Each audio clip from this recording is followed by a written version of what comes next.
Muy bien, ahora vamos a suponer que la economía doméstica se dedica a dos sectores, manufacturas y alimentos, ¿sí? Donde QM es la cantidad de manufacturas y QA es la cantidad de alimentos que se va a producir.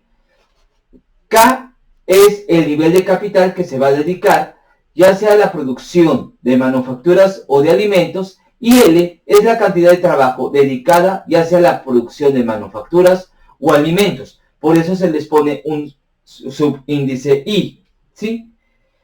Por tanto, los factores se pueden trasladar. Vamos a suponer que los factores capital y trabajo se pueden trasladar del sector de las manufacturas al sector de los alimentos. Por tanto, si ponemos que la producción de manufacturas está en función del capital y del trabajo, mientras que la producción de alimentos está en función del capital y del trabajo, ¿sí? Vamos a suponer que el factor capital permanece constante, por eso se le pone una rayita encima para indicar que es un factor que no se va a mover. Mientras que el factor trabajo cumple con la ley de los rendimientos marginales decrecientes. Por eso, la forma de producción tiene, la forma de la función de producción tiene esta figura en ambos casos. Como estamos diciendo que los factores capital y trabajo se pueden trasladar de un sector a otro, y al mismo tiempo, si la oferta de trabajo está plenamente utilizada en ambos sectores, entonces significa que el trabajo del sector de las manufacturas se puede trasladar al sector de los alimentos y del sector de los alimentos al de las manufacturas, ¿sí? Entonces tenemos que la cantidad de trabajo en las manufacturas más la cantidad de trabajo en alimentos es igual a la oferta de trabajo total, y eso se va enmarcado por esta línea, ¿sí? Ahora, ¿qué estaría pasando en este sentido cuando estamos hablando de estos dos sectores manteniendo constante el factor capital y que se cumple con la ley de los rendimientos marginales decrecientes para el sector trabajo? Bien, en este caso, esta figura ahora está de este lado, es decir, le jugamos un espejo, lo volteamos como espejo, quedando de esta forma esta curva. La figura que teníamos aquí arriba ahora quedó aquí abajo, cumpliéndose con la ley de los rendimientos marginales decrecientes. Disculpen, aquí me equivoqué. Y esta curva, fíjense cómo esta línea, cómo quedó. Ahora es esta, ¿sí? Ven lo que está pasando aquí. Ahora, veamos la situación. Al aumentar, en este caso, el factor trabajo, al aumentar allí el factor trabajo,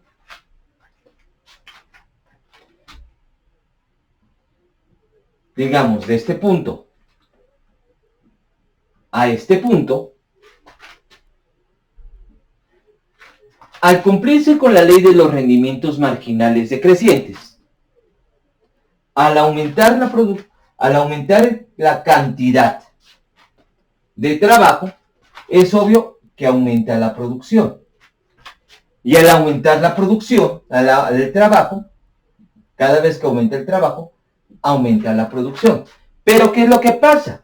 Que el aumento de la producción, a medida que aumenta el trabajo en la misma cantidad, cada vez va a ser menor. Es decir, a medida que aumenta el trabajo, el producto marginal del trabajo en la producción de alimentos y o de manufacturas cada vez es más pequeño, ¿sí? Por tanto, vean que los cambios son muy pequeños de un sector a otro, ¿sí? ¿Sí?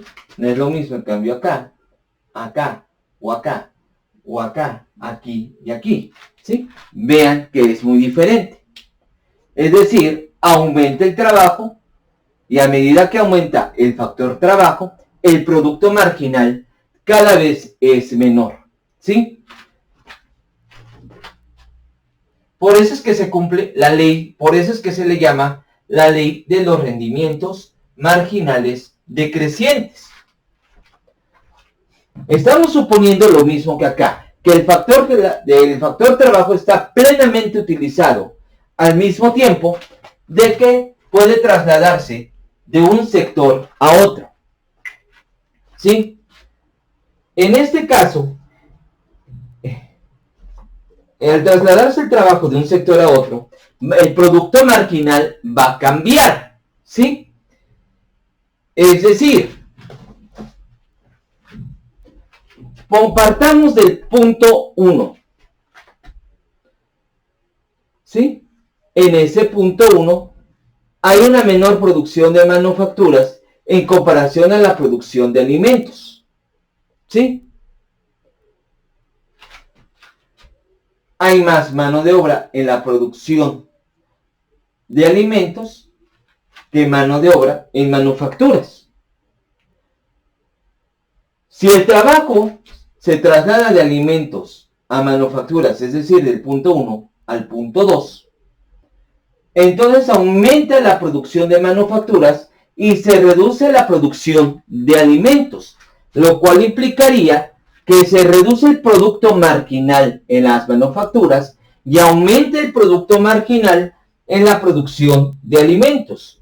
¿Sí? Por tanto,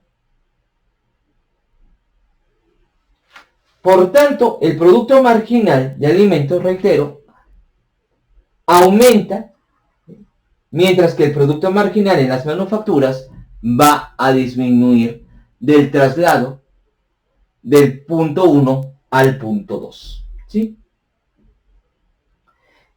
Vean que aquí, precisamente, ante el traslado de esto y ante el comportamiento de la ley de rendimientos marginales decrecientes, tanto en la producción de alimentos como de manufacturas, se va formando una curvita que es precisamente la frontera de posibilidades de producción. Por tanto, la frontera de posibilidades de producción está dada por la relación de las productividades marginales de ambos sectores. Esto es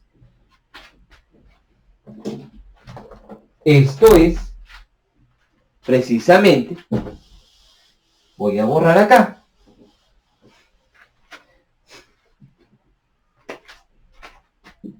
el producto marginal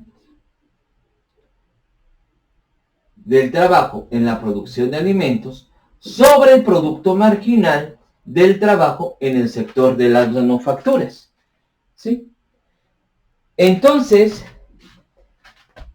pues reitero, la pendiente, cual sea que se encuentre, 1, 2 o 3, va a estar dada por esta relación de las productividades marginales en ambos sectores. Ahora, si ambos sectores son competitivos y se pagan los mismos salarios, entonces las funciones de beneficio de cada sector van a ser estas, tanto para las manufacturas como para los alimentos, donde PM es el precio de las manufacturas y PA es el precio de los alimentos. Si acercamos las derivadas con respecto al factor trabajo de cada uno de los sectores, vamos a tener al precio multiplicando al producto marginal menos el salario, ¿sí? Igualando bajo las condiciones de primer orden, es decir, este es igual a 0 porque estamos buscando maximizar los beneficios, tanto del sector de las manufacturas como del sector de los alimentos, ¿sí? Por tanto, si tenemos estos determinantes de que el producto marginal del trabajo es la derivada de la función de producción de las manufacturas y de los alimentos con respecto al trabajo de cada uno de los sectores, esta misma parte puede quedar escrita de esta forma, ¿sí? Por tanto, esto el precio por el producto marginal del trabajo de cada uno de los sectores se le denomina el valor del producto marginal. En este caso, el valor del producto marginal del sector de las manufacturas es igual al salario y el valor del producto marginal del sector de los alimentos es igual al salario. Esto ya es un viejo conocido, esto lo conocieron tanto en microeconomía 1, tanto en microeconomía 2, que es la curva de demanda de trabajo por parte de las empresas, en el cual, a medida que aumenta el factor trabajo, ya se ha comentado, disminuye el producto marginal. Y al disminuir el producto marginal, entonces, tiene esta pendiente negativa. Vean que la relación del salario va reduciéndose porque el producto marginal se va reduciendo a medida que aumenta el contrato de trabajo en cada uno de los sectores, en el sector I, ya sea el de las manufacturas o ya sea el de los alimentos. Ahora bien, en términos de los precios, o mejor dicho, de los salarios reales, es decir, los precios tanto de las manufacturas como de los alimentos que estaban multiplicando pasan a dividir al salario, tenemos los salarios reales, ¿sí?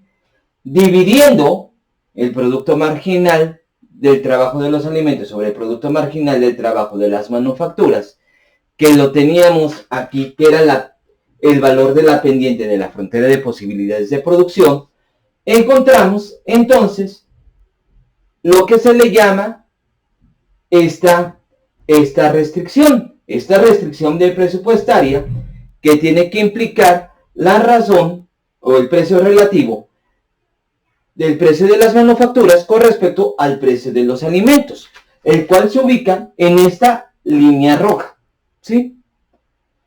En el punto donde efectivamente están haciendo tangencia esta restricción presupuestaria dada por los precios relativos de las manufacturas con respecto a los alimentos, con respecto a la pendiente de la frontera de posibilidades de producción, es el punto donde ambos sectores están maximizando sus beneficios, que es este punto, produciendo esta cantidad de manufacturas y esta cantidad de alimentos. En términos de las curvas de demanda de trabajo de ambos sectores, nada más hemos visto que para el caso de la producción de alimentos, nada más volteamos, le hemos dado un giro a la curva, donde sigue siendo W para el sector de los alimentos.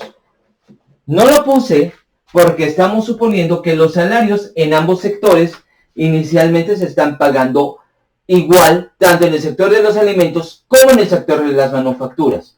En el punto en el que cruzan ambas curvas de demanda, se determina el salario para ambos sectores, lo cual implica una cantidad de trabajo dedicada al sector de las manufacturas y una cantidad de trabajo dedicada a la producción de alimentos. Como se está utilizando plenamente el empleo en manufacturas como en alimentos, tenemos esta cantidad de trabajo. Ahora bien, ¿qué pasaría si aumentan los precios tanto de manufacturas como de alimentos en la misma proporción? ¿Qué estaría ocurriendo? Estaría ocurriendo lo siguiente. Lo que ocurriría es que tanto la curva de demanda de trabajo se estaría desplazando hacia arriba, como la curva de demanda de trabajo del sector de los alimentos también se estaría desplazando hacia arriba. Como están aumentando en la misma proporción, lo único que está ocurriendo es que están solamente aumentando los salarios. Al aumentar los salarios solamente y al no moverse las cantidades de trabajo de un sector a otro, sino que se quedan exactamente iguales, estaría implicando que los precios relativos no estarían cambiando, por lo mismo de que están aumentando en la misma proporción. Y por tanto, no hay cambios en la frontera de posibilidades de producción. Supongamos de momento que esto no haya ocurrido. Supongamos que solamente haya aumentado el precio, ¿sí? Solamente haya aumentado el precio del sector de las manufacturas. ¿Esto qué estaría implicando? ¿Sí? Implicaría que estaríamos moviendo de este punto que voy a llamar A al punto este que voy a llamar B. ¿Esto qué nos está llevando? ¿O qué nos está proponiendo? Nos está proponiendo que va a haber un aumento del salario, pero ya es un aumento desproporcionado, ¿sí? Porque aunque parece un salario, aunque sea menor, lo que estaría implicando es que estaría aumentando más los salarios en el sector de las manufacturas que el de los alimentos. Ese aumento en el precio de las manufacturas lleva un aumento del salario más alto en el sector de las manufacturas que el de los alimentos, provocando un desplazamiento del trabajo del sector de las manufacturas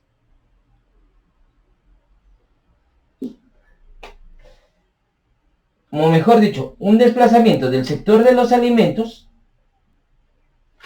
al sector de las manufacturas. Vean que ya aumentó la cantidad de trabajo en las manufacturas, ya ha disminuido la cantidad de trabajo en el sector de los alimentos, lo cual está implicando una reducción en la producción de alimentos y un aumento en la producción de manufacturas. Por lo tanto, la gente o los sectores se van a desplazar, la mano de obra se va a desplazar hacia el sector donde se ha incrementado el precio, ¿sí? Dejando o reduciéndose la producción donde el precio no ha cambiado o aumenta en una proporción menor, ¿sí? Esto implica un aumento en el precio relativo de las manufacturas con respecto a los alimentos, desplazándose del punto, vamos a llamarle, A al punto B, ¿sí? Eso es lo que estaría pasando. Es decir,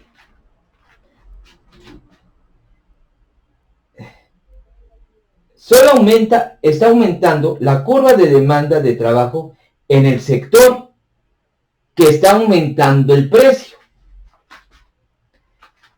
El trabajo se va a desplazar del sector donde se ha incrementado el precio, donde no se ha incrementado el precio, hacia donde se ha incrementado el precio. Y por tanto, la pendiente de la frontera de posibilidades de producción ha cambiado ante el cambio de este precio relativo, ¿sí? Ahora bien, analicemos este comportamiento de los costos de producción que se pueden generar a partir de estos cambios.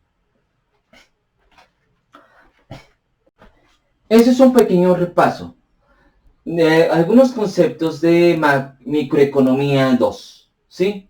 Se hace los costos, donde los costos son el trabajo, el salario en función del trabajo por la cantidad de trabajo.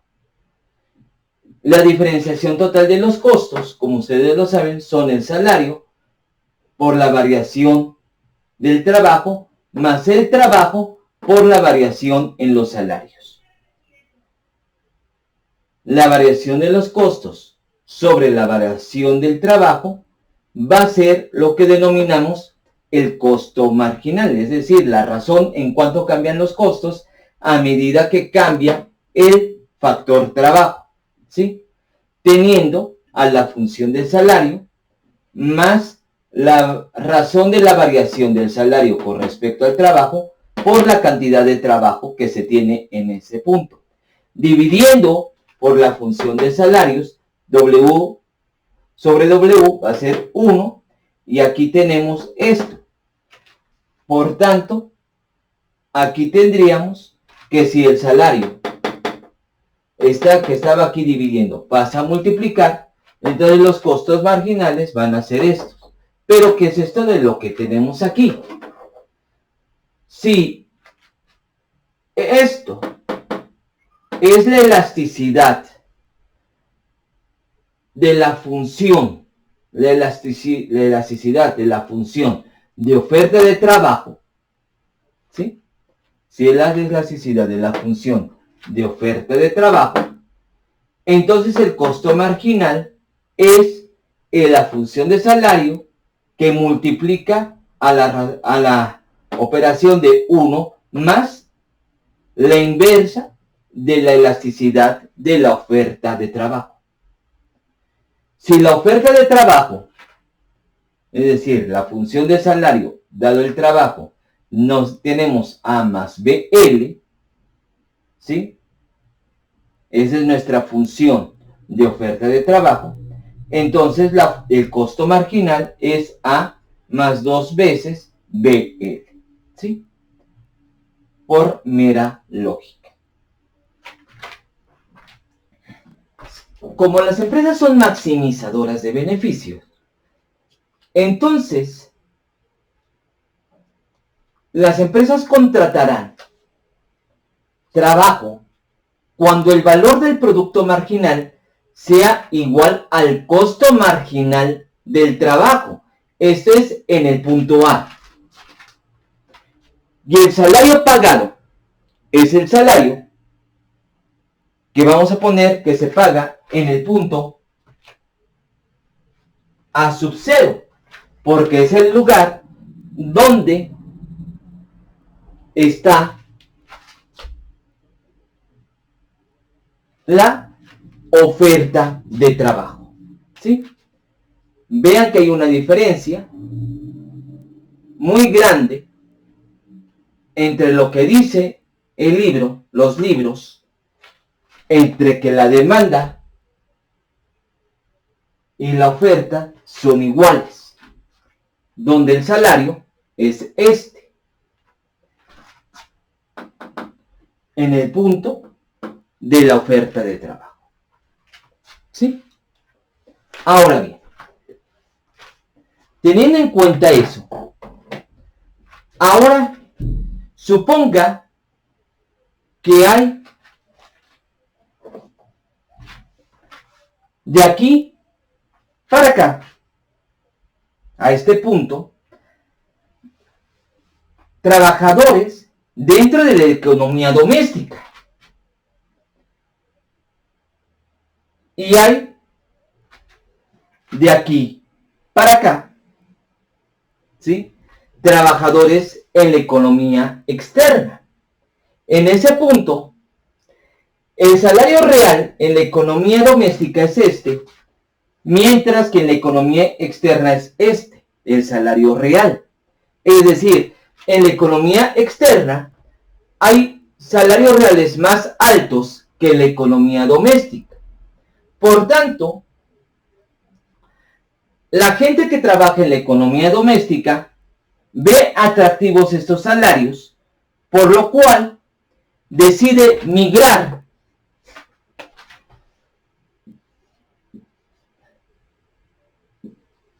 a la economía externa. ¿Por qué? Porque ve atractivos los salarios y quiere trasladarse. Por tanto, la migración disminuye la población activa en la economía doméstica del punto L1 al punto L2, ¿sí? Y aumenta en la economía externa, de aquí para acá, ¿sí? Del punto O' L1 al punto, O asterisco L1 o asterisco L2, ¿sí? Ha aumentado la población activa en la economía externa, lo cual implica que el salario real, gracias a la migración, se ubica en el punto A. Esa es obviamente una de las críticas que siempre han existido contra la migración, porque esto es un discurso sobre cómo se han reducido los salarios reales a partir del desplazamiento poblacional de un país a otro. Para no decir el país de México, cómo se desplaza la población hacia el de Estados Unidos, o la de Honduras, o la de Guatemala, hacia Estados Unidos, que es uno de los discursos que han generado mucha controversia, mucha discriminación contra la población latina en Estados Unidos.